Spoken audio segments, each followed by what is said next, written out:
Good morning my dear students. આજે આપણે 11 chemistry chapter number 2 lecture number 10 માં આપણે સમભારિકો, સમસ્થાનિકો, આઇસોટોન અને સમ ઇલેક્ટ્રોનીય સ્પીસીસની આપણે વાત કરવાના છે. તો આ બધા ટોપિકો નાના નાના છે, પણ આ બધી વસ્તુને આપણે સમજવા પડશે. ઓકે, તો પહેલી વસ્તુ આપણે જવાના છે સમભારિકો પર. તો જરા ધ્યાન રાખજો, જ્યારે બી આપણે કોઈ પરમાણુ આપણે જોઈએ અને એ પરમાણુમાં પરમાણુ ક્રમાંક આપણને અલગ અલગ મળે, પણ એના જો પરમાણુ ભાર એટલે કે પરમાણુ દળાંક જો સમાન મળતા હોય તો એવા પરમાણુની સંખ્યાને એમના સમભારિકો તરીકે આપણે સમજાવી શકીએ છીએ. આ વસ્તુ મેં શું કહેવા માંગુ છું એ જરા સમજો. આપણે જ્યારે કોઈ પણ પરમાણુ લખીએ, આપણે જ્યારે કોઈ પણ પરમાણુ લખીએ ત્યારે અહીંયા જે આપણે નીચે લખીએ જે છે એ પરમાણુ ક્રમાંક છે અને ઉપર લખીએ છીએ એ શું છે? પરમાણુ દળાંક છે.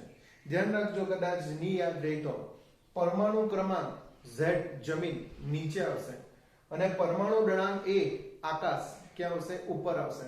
તો ધ્યાન રાખજો, જમીન એટલે કે પરમાણુ ક્રમાંક નીચે અને આકાશ એટલે પરમાણુ દળાંક ઉપર.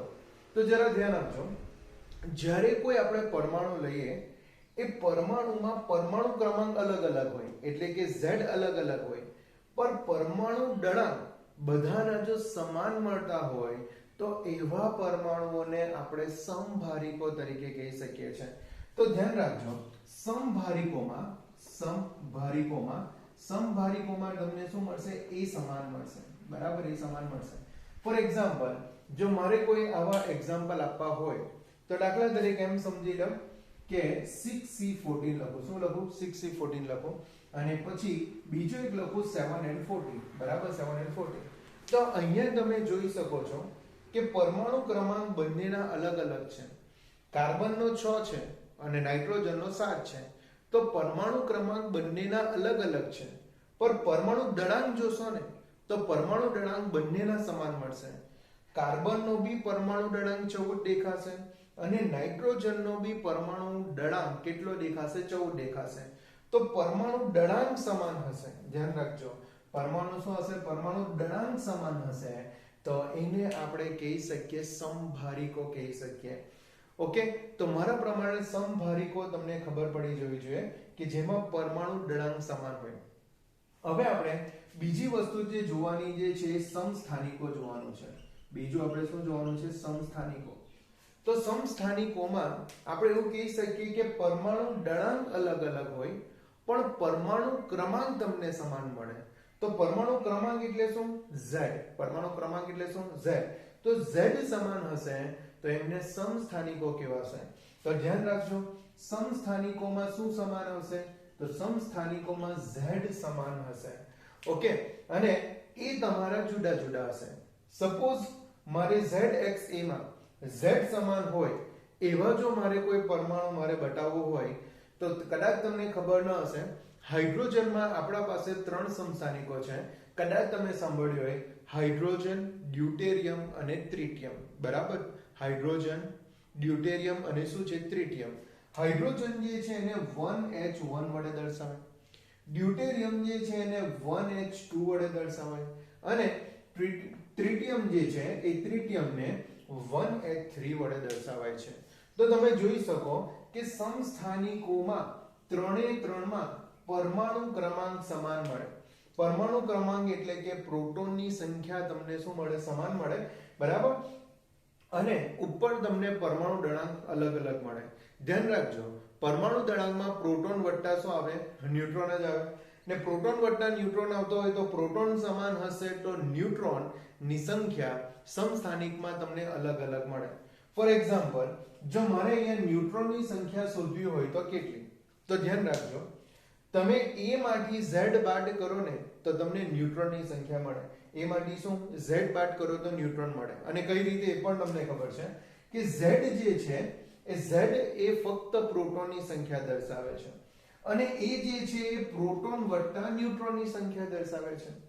તો સપોઝ તમે A Z કરો તો એની વેલ્યુ પ્રોટોન પ્લસ ન્યુટ્રોન અને Z ની વેલ્યુ શું છે? પ્રોટોન. તો પ્રોટોન અને પ્રોટોન નીકળી જશે તો રહી કોણ જશે? ન્યુટ્રોન રહી જશે. પરિણામે a z કરો તો તમને ન્યુટ્રોનની સંખ્યા મળે. તો ન્યુટ્રોનની સંખ્યા માટે તમારે a z આકાશ માઈનસ શું કરવાનું? જમીન કરવાનું. તો અહીંયા 1 1 થશે તો ન્યુટ્રોનની સંખ્યા કેટલી થશે? 0. અહીંયા 2 1 થશે તો ન્યુટ્રોનની સંખ્યા થશે 1. અને અહીંયા 3 1 થશે તો ન્યુટ્રોનની સંખ્યા થશે 2. તો આપણે એવું કહી શકીએ કે ન્યુટ્રોનની સંખ્યા તમને પરમાણુ દળાંકમાં અલગ અલગ મળશે. ઓકે, અને એમ પણ કહી શકાય કે એનો જે પરમાણુ દળાંક જે છે એ અલગ અલગ, જ્યારે પરમાણુ ક્રમાંક તમને શું મળશે? સમાન મળશે. એટલે z સમાન, બરાબર, અને એ તમને અલગ અલગ મળે. તો ધ્યાન રાખજો, સમભારિકોમાં એ સમાન મળે, સમસ્થાનિકોમાં z સમાન મળે. હવે જે આપણે બીજું જે જોવાનું જે છે એ આઇસોટોન જોવાનું છે, બરાબર. એ આપણે શું જોવાનું છે? આઇસોટોન. હવે આઇસોટોન જે છે એ આઇસોટોનમાં a અને z બંને અલગ અલગ મળે. a અને z બંને અલગ અલગ મળે, પણ અહીંયા તમને શું સમાન મળે? તો ધ્યાન રાખજો, અહીંયા જે છે એ તમને ન્યુટ્રોનની સંખ્યા સમાન મળે. આઇસોટોનમાં જે છે તમને કોની સંખ્યા સમાન મળે છે? ન્યુટ્રોનની સંખ્યા સમાન મળે છે. હવે ન્યુટ્રોનની સંખ્યા સમાન મળે એવા પરમાણુ કયા? તો ફોર એક્ઝામ્પલ મેં 6c બરાબર 14 લખું અને 8o16 લખું, બરાબર, 8o16 લખું. હવે આમાં ન્યુટ્રોનની સંખ્યા શોધવાનો પ્રયત્ન કરું તો ન્યુટ્રોનની સંખ્યા 6c14 માં શોધવાની ટ્રાય કરું તો 14 માંથી કેટલા બાદ કરવાના? 6. ને 14 માંથી 6 બાદ કરું તો મને ન્યુટ્રોનની સંખ્યા કેટલી મળશે? 8. એ રીતે ઓક્સિજનમાં પણ 16 માંથી દાખલા તરીકે 8 બાદ કરીશ, 16 માંથી 8 બાદ કરીશ તો મને શું મળશે? 8. તો તમે જોઈ શકો બંનેના પરમાણુ ક્રમાંક અલગ અલગ, બંનેના પરમાણુ દળાંક અલગ અલગ, પણ ન્યુટ્રોનની સંખ્યા અહીંયા પણ 8 છે અને ન્યુટ્રોનની સંખ્યા અહીંયા પણ 8 છે. તો ન્યુટ્રોનની સંખ્યા સમાન હશે તો એને કહેવાશે આઇસોટોન. એને શું કહેવાશે? આઇસોટોન. ઓકે, તો આ રીતે સમભારિકો, સમસ્થાનિકો અને આઇસોટોનની વાત કરી છે. ધ્યાન રાખજો, સમભારિકોમાં a સમાન, સમસ્થાનિકમાં z સમાન અને આઇસોટોનમાં ન્યુટ્રોનની સંખ્યા સમાન મળશે. જો આટલું વસ્તુ ખબર પડે તો મેં ડાબી બાજુ જે લખેલું છે એ તમને ઈઝીલી ખબર પડી જવી જોઈએ. ઓકે, જો તમને આટલું ખબર પડશે તો ડાબી બાજુનું લખાણ પર આપણે આવીએ. ડાબી બાજુમાં પહેલા સમભારિકો લખેલો છે. સમભારિકોને અંગ્રેજીમાં આઇસોબાર કહેવાય છે. ધ્યાન રાખજો, આઇસોબાર. ઓકે, સમસ્થાનિકોમાં આપણે કહી શકીએ સરખા દળ ક્રમાંક ધરાવતા, એટલે જેનો પરમાણુ દળાંક એટલે કે એ સમાન હોય, બરાબર, એવા તમારા જેટલા પણ પરમાણુ છે જેમાં જુદો જુદો પરમાણુ ક્રમાંક હશે. દળ ક્રમાંક તમારો સરખો પણ પરમાણુ ક્રમાંક શું હશે? જુદો જુદો હોય, બરાબર. એવા પરમાણુઓને આપણે સમભારિકો કહી શકીએ. દાખલા તરીકે 6c14 અને 7n14 બંનેમાં તમે જોશો તો પરમાણુ દળાંક શું છે? સમાન. તો પરમાણુ દળાંક સમાન હોય એવા પરમાણુને આપણે સમભારિકો કહી શકીએ છીએ. એ જ રીતે આપણે સમસ્થાનિકોની વાત કરીએ. સમસ્થાનિકોમાં આપણે એવું કહી શકીએ કે સમાન પરમાણુ ક્રમાંક, બરાબર, પરમાણુ ક્રમાંક શું છે? સમાન, પરંતુ જુદા જુદા દળ ક્રમાંક ધરાવતા પરમાણુને આપણે સમસ્થાનિકો કહી શકીએ. તો સમસ્થાનિકમાં પરમાણુ ક્રમાંક સમાન હશે એટલે કે z સમાન હશે. દાખલા તરીકે આપણે જોઈ શકીએ હાઇડ્રોજન માટે 1h1, ડ્યુટેરિયમ માટે 1h2 અને ટ્રિટિયમ માટે 1h3. તો બધામાં તમને એક એક તો દેખાશે જ. એ રીતે તમે કાર્બનની વાત કરો તો 6c12, 6c13 અને 6c14 બધામાં તમને શું દેખાશે? 6 6 6 દેખાશે.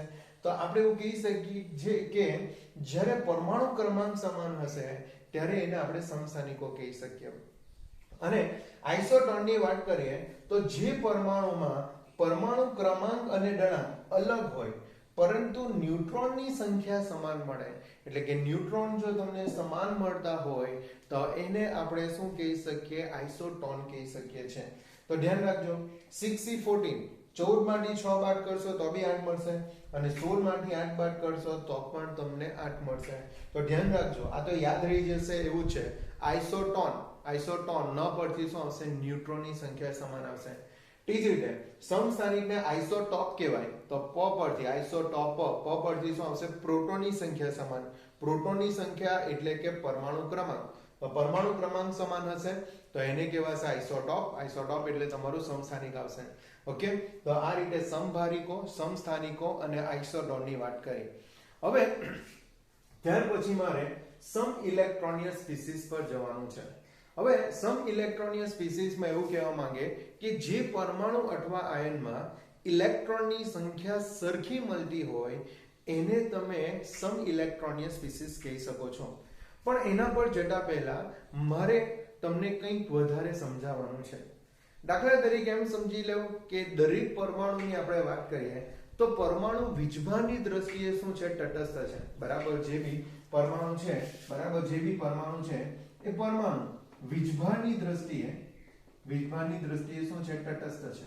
બરાબર દાખલા તરીકે આપણે નિયોનની વાત કરીએ તો નિયોન જે છે એનો પરમાણુ ક્રમાંક કેટલો છે 10 અને પરમાણુ ક્રમાંક 10 છે એટલે પરમાણુ જો વીજભારની દ્રષ્ટિએ તટસ્થ હોય તો એમાં 10 પ્રોટોન છે તો ઇલેક્ટ્રોન પણ કેટલા હોવા જોઈએ 10 ઇલેક્ટ્રોન જ હોવા જોઈએ તો વીજભારની દ્રષ્ટિએ તટસ્થ છે એટલે એમાં ઇલેક્ટ્રોન જે છે એ કેટલા છે 10 ઇલેક્ટ્રોન છે એમાં ઇલેક્ટ્રોન કેટલા છે 10 ઇલેક્ટ્રોન છે હવે સમજો જ્યારે આ પરમાણુમાંથી ઇલેક્ટ્રોન ઓછો કરવામાં આવે સમજો દાખલા તરીકે આમાંથી ઇલેક્ટ્રોન શું કરવામાં આવે ઓછો કરવામાં આવે તો ઇલેક્ટ્રોન દાખલા તરીકે એમ સમજી લો ઓછો કરીએ તો 10 પ્રોટોન રહેશે અને એક ઇલેક્ટ્રોન ઓછો કરી નાખીએ તો એક ઇલેક્ટ્રોન ઓછો કરીએ તો કેટલા થશે 9 ઇલેક્ટ્રોન થશે પરિણામે જ્યારે આપણે એનો વીજભાર તપાસીએ સમજો વીજભાર તપાસીએ તો આપણે એવું કહી શકીએ કે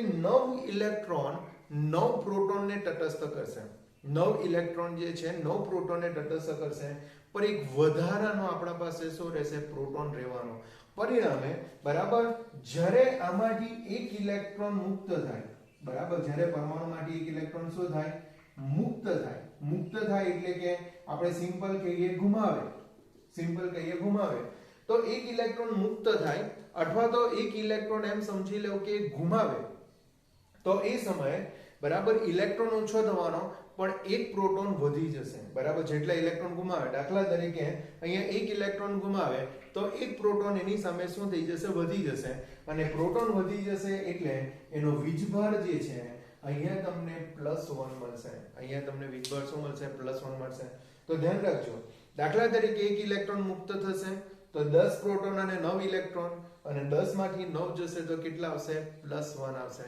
કેમ કે એક પ્રોટોન વધારે છે એટલે એક વીજભાર વધારે મળશે અને આવા નિયોનને જ્યારે મારે દર્શાવવાનો હોય ત્યારે મેં નિયોન ઉપર +1 લખીશ નિયોન ઉપર શું લખીશ +1 લખીશ ઓકે તો Ni પ્લસ એનો મતલબ કે એમાં 10 પ્રોટોન અને શું છે 9 ઇલેક્ટ્રોન છે હવે આ જ રીતે એમ સમજી લો કે નિયોન એક ઇલેક્ટ્રોનની જગ્યાએ 2 ઇલેક્ટ્રોન મુક્ત કરે એક ઇલેક્ટ્રોનની જગ્યાએ કેટલા ઇલેક્ટ્રોન મુક્ત કરે 2 જો 2 ઇલેક્ટ્રોન મુક્ત કરે તો અહીંયા 10 પ્રોટોન ખરા પણ 2 ઇલેક્ટ્રોન મુક્ત થશે તો 10 માંથી 2 બાદ થશે તો કેટલા આવશે 8 ઇલેક્ટ્રોન આવશે બરાબર તો આપણે એવું કહી શકીએ 8 ઇલેક્ટ્રોન 8 પ્રોટોનને તટસ્થ કરી શકે પણ વધારાના કેટલા પ્રોટોન મળશે 2 એટલે 10 માંથી તમે 8 બાદ કરશો તો વધારે કેટલા પ્રોટોન મળશે 2 પ્રોટોન મળે 2 પ્રોટોનનો વીજભાર કેટલો 2 પ્લસ આવશે એટલે અહીંયા તમે એની ઉપર શું લખી શકો 2 પ્લસ લખી શકો ને એની ઉપર 2 પ્લસ છે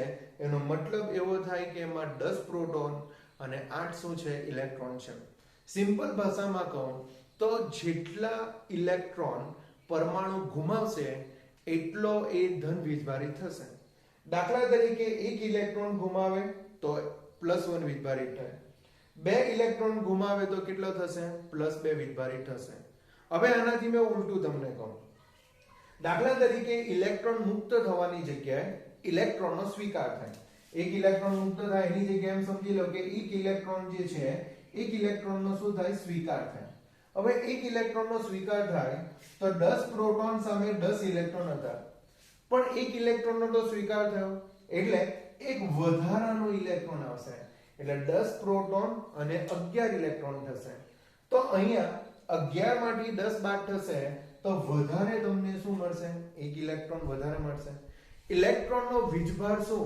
ઋણ ને ઇલેક્ટ્રોનનો વીજભાર ઋણ એટલે એની ઉપર તમારે શું લખવા પડશે ખબર 1 માઈનસ લખવા પડશે એની ઉપર 1 માઈનસ લખો એનો મતલબ કે નિયોને એક ઇલેક્ટ્રોન મેળવ્યો અને એક ઇલેક્ટ્રોન મેળવ્યો એટલે આપણે એવું કહી શકીએ કે એ જે છે એમાં 10 પ્રોટોન અને 11 ઇલેક્ટ્રોન છે આ જ રીતે એમ વિચાર કરીએ કે એક ઇલેક્ટ્રોનનો સ્વીકારની જગ્યાએ જો બે ઇલેક્ટ્રોનનો શું કરે સ્વીકાર કરે બે ઇલેક્ટ્રોનનો શું કરે સ્વીકાર કરે હવે બે ઇલેક્ટ્રોનનો સ્વીકાર કરે તો નિયોનમાં આપણે એવું કહી શકીએ કે 10 પ્રોટોન અને 10 ઇલેક્ટ્રોન આવે 10 પ્રોટોન અને શું આવે 10 ઇલેક્ટ્રોન આવે બે વધારાના ઇલેક્ટ્રોનનો સ્વીકાર કરે તો 10 વત્તા 2 કેટલા થશે 12 એટલે આના પાસે કેટલા ઇલેક્ટ્રોન આવશે 12 ઇલેક્ટ્રોન આવશે હવે 12 ઇલેક્ટ્રોન અને 10 પ્રોટોન છે 10 પ્રોટોન 10 ઇલેક્ટ્રોન વડે તટસ્થ થાય પર વધારે અહીંયા કેટલા ઇલેક્ટ્રોન મળવાના તો વધારે અહીંયા 2 ઇલેક્ટ્રોન મળવાના ને વધારે 2 ઇલેક્ટ્રોન મળવાના તો નિયોન પર વીજભાર કેટલો છે -2 એટલે નિયોન ઉપર આપણે શું લખવા પડે 2 માઈનસ લખવા પડશે તો ધ્યાન રાખજો જ્યારે કોઈ તત્વ ઇલેક્ટ્રોન મુક્ત કરે ત્યારે ધન વીજભારિત થશે ધ્યાન રાખજો એ જેટલો વીજભાર ગુમાવશે એટલો એ ધન વીજભારિત થાય એટલે એક ઇલેક્ટ્રોન ગુમાવે તો +1 બે ઇલેક્ટ્રોન ગુમાવે તો +2 ત્રણ ઇલેક્ટ્રોન ગુમાવે તો +3 બરાબર આ રીતે ઓનવર્ડ્સ આવશે એ જ રીતે સમજો નિયોન અથવા તો કોઈ બી પરમાણુ ઇલેક્ટ્રોનનો સ્વીકાર કરે ત્યારે એ એટલો જ ઋણ વીજભારિત બનશે દાખલા તરીકે એક ઇલેક્ટ્રોનનો સ્વીકાર કરે તો 1 માઈનસ અને બે ઇલેક્ટ્રોનનો સ્વીકાર કરે તો 2 માઈનસ તો ધ્યાન રાખજો બરાબર ઇલેક્ટ્રોન ગુમાવે તો ધન વીજભારિત અને ઇલેક્ટ્રોન મેળવે તો ઋણ વીજભારિત હવે જો આટલું ખબર પડે તો હવે આપણે નેક્સ્ટ સમ ઇલેક્ટ્રોનિયસ સ્પીસીસ ઉપર જઈએ સમ ઇલેક્ટ્રોનિયસ સ્પીસીસ એનો મતલબ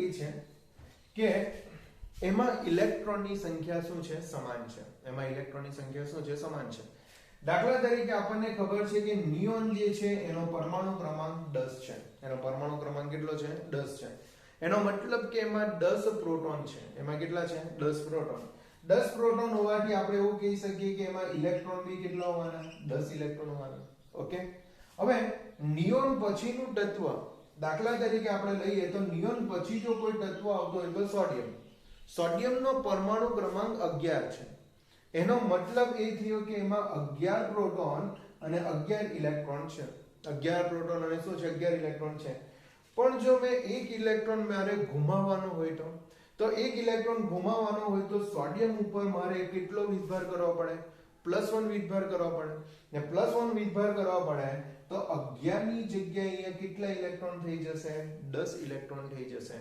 તો ધ્યાન રાખજો નિયોન અને સોડિયમમાં જો ઇલેક્ટ્રોનની સંખ્યા મારે 10 કરવી હોય તો મારે સોડિયમમાંથી એક ઇલેક્ટ્રોન ગુમાવવા પડે અને સોડિયમમાંથી એક ઇલેક્ટ્રોન ગુમાવવા પડે તો સોડિયમ ઉપર શું લખવા પડશે +1 લખવા પડશે જો એવી જ રીતે જો મેં સોડિયમ પછી બીજા કોઈ તત્વની વાત કરું તો મેગ્નેશિયમનો પરમાણુ ક્રમાંક છે 12 એનો મતલબ એ છે કે એમાં 12 પ્રોટોન અને 12 ઇલેક્ટ્રોન છે કેટલા 12 પ્રોટોન અને શું છે 12 ઇલેક્ટ્રોન છે જો મારે 10 ઇલેક્ટ્રોન કરવા હોય તો મારે 2 ઇલેક્ટ્રોન ગુમાવવા પડે ને 2 ઇલેક્ટ્રોન ગુમાવવા પડે તો Mg ઉપર મારે શું લખવું પડશે 2+ લખીશ એટલે 2+ લખીશ એટલે 2 ઇલેક્ટ્રોન ગુમાવશે તો એમાં પણ કેટલા ઇલેક્ટ્રોન થઈ જશે 10 ઇલેક્ટ્રોન થઈ જશે તો Mg2+ માં બી 10 ઇલેક્ટ્રોન થયા 12 પછી પરમાણુ ક્રમાંક 12 પછી પરમાણુ ક્રમાંક 13 ઉપર જે છે એ એલ્યુમિનિયમ આવે એલ્યુમિનિયમનો પરમાણુ ક્રમાંક 13 છે એનો મતલબ કે એમાં 13 પ્રોટોન અને 13 શું છે ઇલેક્ટ્રોન છે 13 પ્રોટોન અને શું છે 13 ઇલેક્ટ્રોન પણ સપોઝ મારે 10 ઇલેક્ટ્રોન કરવા હોય તો મારે 13 માંથી 3 ઇલેક્ટ્રોન મુક્ત કરવા પડે જો 3 ઇલેક્ટ્રોન મુક્ત કરવા પડે તો એનો મતલબ એ થાય કે એલ્યુમિનિયમ ઉપર મેં +3 લખીશ તો એ 3 ઇલેક્ટ્રોન ગુમાવશે તો 13 માંથી 3 ઇલેક્ટ્રોન ગુમાવે તો કેટલા થાય 10 ઇલેક્ટ્રોન થાય તો આપણે એવું કહી શકીએ નિયોન સાથે Na+ Mg2+ Al3+ બધા તમારા સમ ઇલેક્ટ્રોનિયસ સ્પીસીસ છે બધા તમારા શું છે સમ ઇલેક્ટ્રોનિયસ સ્પીસીસ છે કેમ કે બધામાં ઇલેક્ટ્રોનની સંખ્યા શું છે સમાન છે તો ઇલેક્ટ્રોનની સંખ્યા સમાન હોવાથી આપણે એને સમ ઇલેક્ટ્રોનિયસ સ્પીસીસ કહી શકીએ છીએ એ જ રીતે દાખલા તરીકે આપણે એ સિવાય આપણે નિયોન સિવાય દાખલા તરીકે આપણે ફ્લોરિન પર જઈએ તો ફ્લોરિનનો પરમાણુ ક્રમાંક 9 છે એટલે કે એમાં 9 પ્રોટોન બરાબર અને 9 ઇલેક્ટ્રોન છે પણ 9 ઇલેક્ટ્રોનની જગ્યાએ મારે 10 ઇલેક્ટ્રોન કરવા હોય એટલે કે 1 ઇલેક્ટ્રોનનો સ્વીકાર કરવો હોય તો 1 ઇલેક્ટ્રોનનો સ્વીકાર કરવા માટે ઉપર શું લખવા પડશે 1 માઈનસ ને 1 માઈનસ લખું તો 9 ની જગ્યાએ કેટલા ઇલેક્ટ્રોન થઈ જશે 10 ઇલેક્ટ્રોન થઈ જશે એ જ રીતે ફ્લોરિનની અગાડી આવે ઓક્સિજન ઓક્સિજનનો પરમાણુ ક્રમાંક 8 એનો મતલબ કે એમાં 8 પ્રોટોન અને 8 શું છે ઇલેક્ટ્રોન છે મારે 10 ઇલેક્ટ્રોન કરવા હોય તો 2 ઇલેક્ટ્રોનનો શું કરવો પડશે સ્વીકાર કરવાનો અને 2 ઇલેક્ટ્રોનનો સ્વીકાર કરવાનો તો મારે શું લખવા પડશે 2 માઈનસ ને 2 માઈનસ લખીશ તો 8 ઇલેક્ટ્રોનમાં 2 ઇલેક્ટ્રોન એડ થશે તો કેટલા થશે 10 ઇલેક્ટ્રોન થશે એ જ રીતે પરમાણુ ક્રમાંક 8 ની જગ્યાએ પરમાણુ ક્રમાંક 7 ની વાત કરું તો નાઇટ્રોજન નાઇટ્રોજનમાં 7 પ્રોટોન અને 7 ઇલેક્ટ્રોન છે દાખલા તરીકે મારે 10 ઇલેક્ટ્રોન કરવા હોય તો મારે 3 ઇલેક્ટ્રોનનો સ્વીકાર કરવો પડે ને 3 ઇલેક્ટ્રોનનો સ્વીકાર કરવા માટે 3 માઈનસ લખીશ તો અહીંયા મારે કેટલા લખવા પડશે 10 ઇલેક્ટ્રોન લખવા પડશે તો નિયોન સાથે આપણે કહી શકીએ કે F1 માઈનસ O2 માઈનસ અને N3 માઈનસ બધામાં 10 ઇલેક્ટ્રોન હોવાથી આ બધા શું છે સમ ઇલેક્ટ્રોનિય સ્પીસીસ છે તો ધ્યાન રાખજો સમ ઇલેક્ટ્રોનિય સ્પીસીસ કોને કહેવાય તો જે પરમાણુ અથવા આયનોમાં ઇલેક્ટ્રોનની સંખ્યા શું હોય સમાન ઇલેક્ટ્રોનની સંખ્યા સમાન હોય એને આપણે સમ ઇલેક્ટ્રોનિય સ્પીસીસ આપણે કહી શકીએ છીએ તો મારા પ્રમાણે આ બધી વસ્તુ તમને ખબર પડી જવી જોઈએ ઓકે હવે આના પછી નેક્સ્ટ આપણે ઉદાહરણ પર જવાના છે પર ઉદાહરણમાં હવે આપણે નેક્સ્ટ લેક્ચરમાં જઈશું મારા પ્રમાણે તમને આ લેક્ચરમાં આટલું કેવું અને તમારે ધ્યાન રાખવું ઇમ્પોર્ટન્ટ છે તો ધ્યાન રાખજો સમભારિકો બરાબર એ સમાન સમ સ્થાનિકો જેમાં શું આવશે z સમાન આઇસોટોન ન્યુટ્રોનની સંખ્યા સમાન અને સમ ઇલેક્ટ્રોનિય સ્પીસીસ માં ઇલેક્ટ્રોનની સંખ્યા શું મળશે સમાન મળશે અને આ રીતે આપણે પરમાણુને જુદા જુદા રીતે બરાબર અલગીકરણ આપણે કરી શકીએ છીએ ધ્યાન રાખજો 1 માર્ક્સના ક્વેશ્ચનમાં એક્ઝામમાં આ ટાઈપનો ક્વેશ્ચન એક આવવાની પોસિબિલિટી 100% છે એટલે ધ્યાન રાખજો બરાબર અને સોલ્વ કરવાની ટ્રાય કરજો અને એ સિવાય બુકના પણ એક્ઝામ્પલ છે એટલે જો આપણે સોલ્વ કરીશું તો મારા હિસાબે પ્રોબ્લેમ આવશે નહીં okay I hope you can understand this video if any doubt come please inform me I will explain you thank you very much bye